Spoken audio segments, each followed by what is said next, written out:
wabarakatuh, Bu. Waalaikumsalam, Bu. Perkenalkan nama saya Sinta Dwi Salini, saya selaku konselor. Ibu sendiri dengan Ibu siapa ya? Saya Nahdlatul Fitri, Bu. Oh, Ibu Nahdlatul. Asalnya dari mana? Saya berasal dari Pekanbaru, Bu, lebih tepatnya di Arengka. Di Pekanbaru, Arengka. Gimana kabarnya, baik? Ya, alhamdulillah baik, Bu. Alhamdulillah.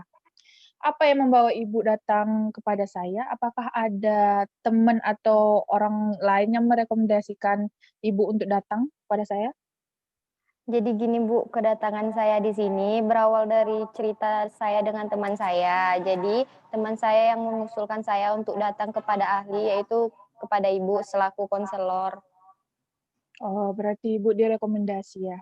Jadi Iya, begini Bu. Bu, karena Ibu sudah datang kepada kami, kepada saya konselor, kami di sini dalam melakukan konseling itu kami berlandaskan asas kerahasiaan.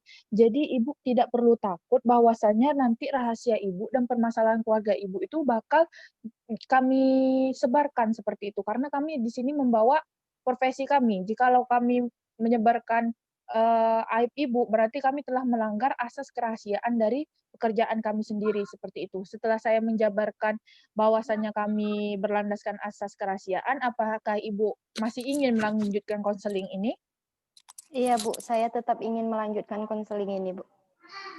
Baiklah, dikarenakan Ibu setuju dan ingin melanjutkan konseling ini, bisa dimulai dari Ibu sendiri untuk menceritakan permasalahannya seperti apa. Iya, Bu. Jadi yang pertama-tama di sini nih, masalah saya itu menyangkut tentang kekerasan dalam rumah tangga atau KDRT, Bu. Jadi di sini, saya nih kan juga selaku wanita yang bekerja, untuk membantu ekonomi keluarga. Jadi, di rumah tuh kayak saya kurang memperhatikan suami dan anak gitu, Bu, kata suami saya gitu, Bu. Dan suami saya nih, Bu, sibuk juga bekerja, Bu. Jadi kayak sama-sama bekerja dan anak tuh kurang terurus gitu, Bu. Tapi suami ini hanya menyalahkan saya saja, Bu, sampai dia pun berani kayak main fisik gitu, Bu.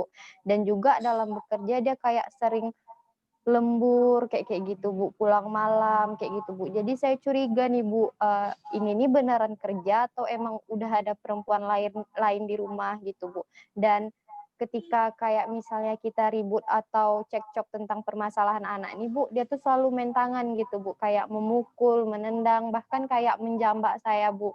Nah, dan dia lakukan itu pun di depan, eee, orang tuanya, Bu, di depan mertua saya, Bu, gitu, Bu. Tapi di sini, Bu, mertua saya tuh kayak nggak ikut campur dalam masalah rumah tangga kami, Bu. Mertua saya tuh kayak cuman memberi nasehat gitu, wejangan gitu, Bu.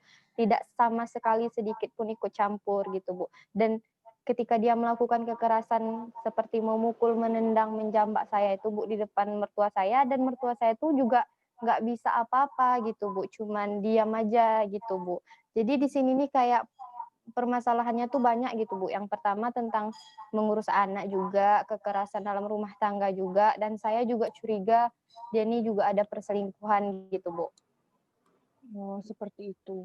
Jadi dapat saya simpulkan sementara bahwasannya terjadi kekerasan, rumah tangga di dalam, rumah tangga Ibu, kemudian, kurangnya perhatian dan, seperti kasih sayang Ibu itu kurang untuk keluarga karena Ibu harus bekerja, seperti itu ya, Bu? Iya, Bu, jadi kayak saling menyalahkan gitu, Bu, karena anak kami kurang Oh. terurus gitu, Bu. Oh, setelah Ibu menceritakan, kasus atau permasalahan Ibu yang Ibu alami ini, apakah Ibu mau dilanjutkan lebih mendalam lagi untuk Iya, Bu, penyelesaiannya? saya ingin kayaknya udah berat kali masalahnya tuh, Bu, saya ingin penyelesaian dari ahli bagaimana supaya masalah ini cepat selesai gitu, Bu, tanpa harus perceraian atau lain sebagainya gitu, Bu. Oh, baik. Jadi karena Ibu ingin permasalahan ini dibawa lebih mendalam dan ingin diselesaikan, bagaimana jikalau kita bertemu lagi minggu depan untuk membahas lebih intensnya lagi, Bu? Baik, Bu. Iya, Baik, Bu, kita kan akan saya udah jumpa minggu depan lagi ya, Bu? iya, Bu, baik, Bu. Terima Iya. kasih, Bu. Iya, sama-sama. Siang, Ibu. Iya, siang, Bu. Gimana kabarnya, baik? Ya masih seperti pertemuan sebelumnya lah Bu, alhamdulillah baik nggak baik gitu ya Bu. Ya. Apakah ada perubahan setelah setelah beberapa hari ini melakukan konseling, apakah rumah tangga Ibu tuh sudah ada perubahan sedikit seperti itu? Kan karena sesi pertama kemarin kita masih kayak menceritakan masalah saya gitu ya Bu. Saya udah sedikit lega gitu Bu, tapi belum mencapai titik temu penyelesaian masalahnya gitu Bu. Makanya saya datang lagi kepada Ibu hari ini untuk melanjutkan sesi konselingnya. Ya. Saya ingin bertanya, apakah akhir-akhir ini suami Ibu itu ada permasalahan di tempat kerjanya, seperti di kantor atau usahanya, seperti itu? Lebih tepatnya saya kurang tahu, Bu, tapi kayak, kadang dia sering mengeluh gitu, Bu, kalau misalnya pekerjaannya di kantor tuh kurang lancar dan juga kayak hubungan dia dengan rekannya juga sedikit kurang baik gitu, Bu. Oh. Untuk menanggapi kasus yang kemarin yang, Ibu masih berpikir bahwasannya suami Ibu memiliki wanita lain itu, apakah masih ada di pikiran Ibu sampai saat ini, seperti itu? Untuk kecurigaan saya mengenai wanita lain itu sudah berkurang, Bu. Jadi saya pikir ya memang dia ada masalah lah dengan rekan kerjanya, Bu. Cuman kalau untuk masalah main tangan ini memang masih terjadi gitu, Bu. Baik. Jadi memang benar kita sebagai, istri atau sebagai, pasangan hidupnya, kita itu harus berpikir lebih positif bahwasanya hal-hal seperti itu tidak akan terjadi gitu. Karena hampir 70% itu kejadian itu bisa terjadi karena pikiran kita sendiri, seperti itu ya, Bu. Iya, Bu, ya. Eee, Kemudian setelah cerita Ibu ini, kekerasan seperti apa sih yang ditunjukkan oleh suami Ibu? Selain menampar, menendang, apakah ada kekerasan secara verbal seperti itu? Iya, Bu, kalau kayak masalah kekerasan verbal tuh juga kadang sering terjadi, Bu, ketika main tangan tuh dia juga mengucapkan kata-kata kasar dan caci maki sebagainya, kayak misalnya saya jadi istri yang nggak becus, nggak bisa mengurus rumah tangga dan mengurus anak gitu. Mmm. Gimana Jadi reaksi Ibu ketika mendapatkan kekerasan tersebut? Kayak gimana psikis Ibu? Atau Ibu tertekankah, stres, atau iya, Bu. depresi setelah itu?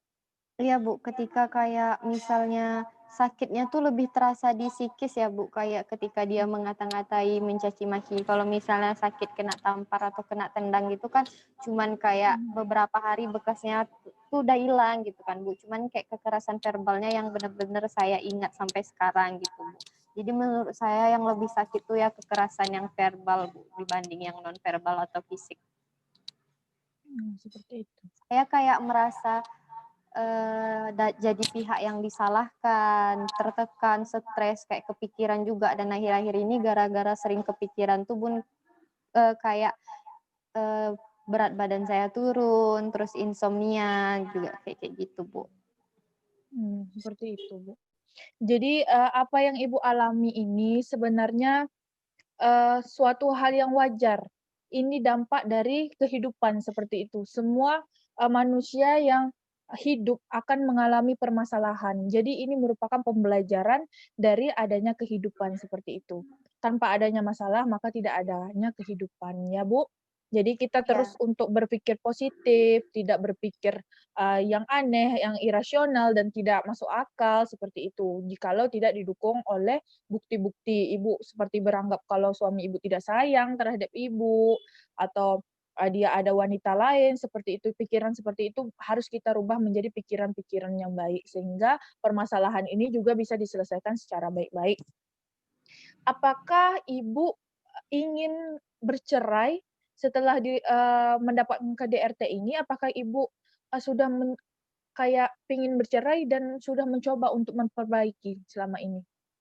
Sebenarnya pada saat dia kayak main fisik dan main kekerasan verbal tuh terlintas memang kayak ingin menyudahi pernikahan ini gitu kan, Bu.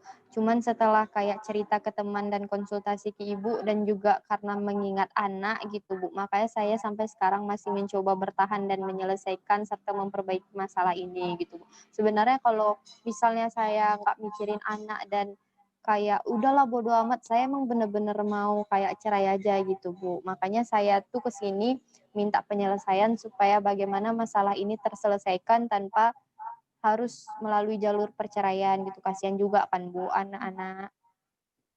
Iya.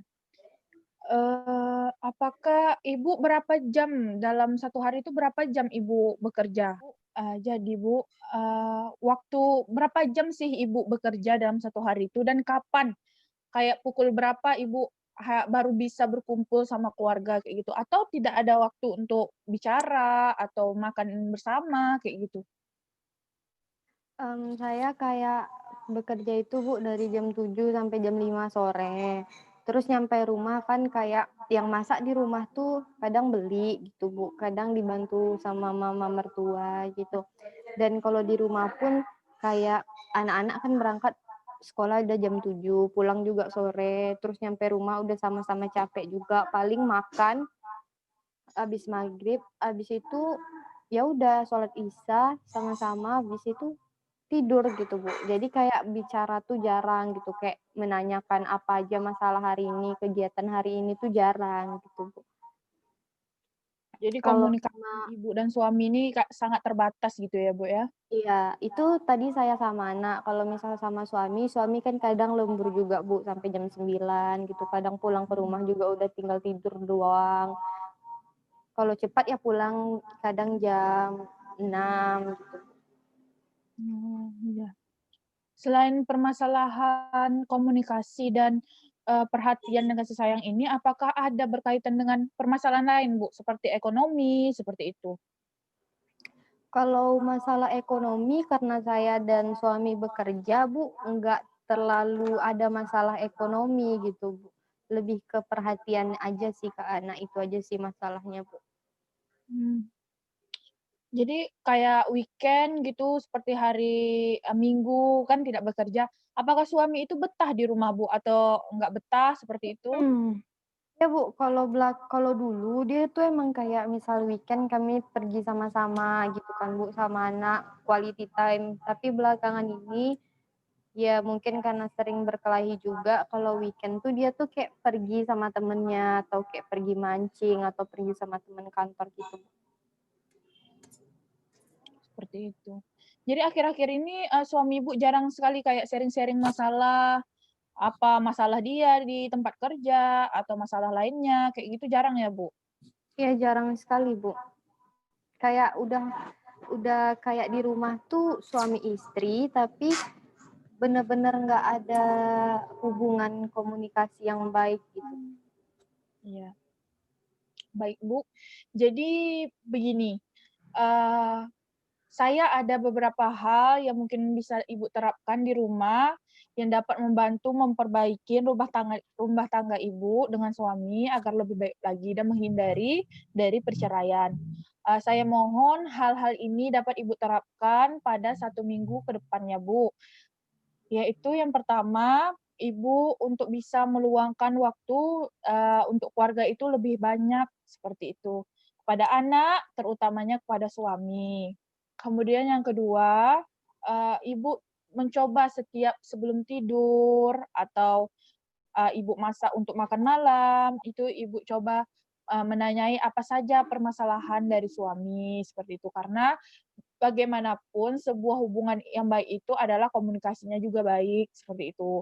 Karena jikalau nanti komunikasinya tidak baik seperti ibu, kayak berpikir bahwasanya suami ibu tidak sayang dengan ibu, ada wanita lain, itu merupakan salah satu dampak dari tidak adanya komunikasi yang baik, seperti itu, Bu. Kemudian yang ketiga, Ibu, coba untuk lebih mengerti pasangan Ibu, bahwasannya mungkin dia seperti itu ada masalah-masalah di dalam pekerjaannya, atau Ibu memberikan perhatian khusus kepada dia, memasak makanan kesukaan dia, atau Ibu menyambut dia setiap pergi dengan senyuman, atau dengan pertanyaan-pertanyaan, seperti itu. Dan menyambut dia tuh kayak, kayak, "Apa aja yang dilakukan satu hari ini, Bu?" "Pak," kayak gitu. Suami Ibu juga yang terakhir kayak Ibu menanyakan dia sebelum pergi itu apa saja yang tertinggal, Ibu mengantar dia sampai di depan pintu, seperti itu. Jikalau memang bentrok waktu Ibu sama dia, mungkin Ibu lebih cepat pulang kerjanya, ibu yang menyambut dia dengan senyuman atau dengan makanan kesukaannya, seperti itu ya, Bu. Saya harap hal-hal atau tips-tips yang saya berikan, minggu ini bisa Ibu terapkan minggu depan dan bisa kita bahas pertemuan selanjutnya dengan situasi yang lebih baru lagi, lebih ada kabar bahagia lagi ya, Bu. Jadi pertemuan kita pada hari ini kita tutup dulu, kita bertemu lagi pada minggu depan. Iya, Bu. Terima kasih banyak ya, Bu, ya. Iya, sama-sama, Bu. Ibu, Selamat siang, Bu. ih nampaknya Ibu, pada pertemuan ini sangat berseri gitu wajahnya ya, Bu, ya. Iya ya, Bu. Eee, Bagaimana kabarnya? Alhamdulillah, belakangan ini sudah mulai kembali harmonis, Bu, hubungannya. Alhamdulillah setelah Berkat menerapkan iya berkat Ibu. iya. Kemudian, mungkin boleh Ibu ceritakan bagaimana perubahannya spesifik dari suami Ibu dan boleh Ibu ceritakan bagaimana sih perubahannya spesifik dari suami Ibu dan rumah tangga Ibu, kayak gitu? Ya, sekarang belakangan ini setelah saya menjalankan apa yang Ibu bilang dan nasihat Ibu, ya kayak hubungan kami makin harmonis dan kayak masalah-masalah atau dia pun udah nggak kasar lagi gitu, Bu. Kayak malah dia senang juga sama perubahan saya. Kayak misal ketika dia pulang kerja tuh saya udah nyiapin makanan, terus kayak nyiapin baju selesai dia mandi, terus kayak dengerin keluh kesah dia di kantor gitu. Dia kayak bener-bener ya kayak awal ketemu lah ya, Bu, ya, masih senang-senangnya gitu. Oh, berarti udah berubah berubah walaupun berubahnya itu belum kayak gimana gitu kan, tapi ada perubahan dari yang kemarin, seperti itu ya, Bu, ya? Iya, kayak bener-bener Berarti banyak heeh, juga perubahannya gitu, sama anak dia pun makin sayang gitu. mhm. Berarti KDRT yang Ibu alami kemarin itu karena kurangnya komunikasi maupun perhatian Ibu kepada suaminya, sehingga suami Ibu tuh kayak berpikir bahwa istrinya itu nggak mengerti dia dengan tekanan pekerjaan dia juga, seperti itu. Mungkin, karena Ibu udah mendapatkan perubahan dan rumah tangga Ibu juga udah baik-baik saja, mungkin konseling ini bisa kita sudahi, Bu, karena kami sudah memberikan bantuan dan Ibu juga telah membantu diri Ibu dan keluarga Ibu untuk keluar dari permasalahan ini. Apakah bisa Iya. konseling ini kita sudahi, Bu? Iya bisa, Bu. Saya berterima kasih sekali kepada Ibu, jadi hubungan saya sekarang harmonis. Baik, iya, terima kasih. Saya sendiri sebagai konselor, sebelumnya meminta maaf jikalau, pada beberapa pertemuan kita kebelakangan dan pertemuan kita pada hari ini ada kata-kata saya yang, eee, kayak kurang berkenan di hati Ibu, atau menyinggung perasaan Ibu, atau jatuhnya tidak sopan kepada Ibu, saya minta maaf seperti itu ya. Saya Iya, ucapkan terima kasih sekali lagi. Jikalau Ibu sama-sama, nanti Bu. ada permasalahan lagi, walaupun itu bukan permasalahan keluarga, bisa Ibu ceritakan kepada saya dengan tidak segan-segan, karena Ibu juga sudah kenal sama saya kan seperti itu, Bu. Karena, menyelesaikan permasalahan seseorang dan membantu permasalahan Ibu itu merupakan tugas kami dari konselor. Terima kasih ya, Bu. Saya tutup. Assalamualaikum warahmatullahi wabarakatuh. Iya, terima kasih juga, Bu. Waalaikumsalam warahmatullahi wabarakatuh.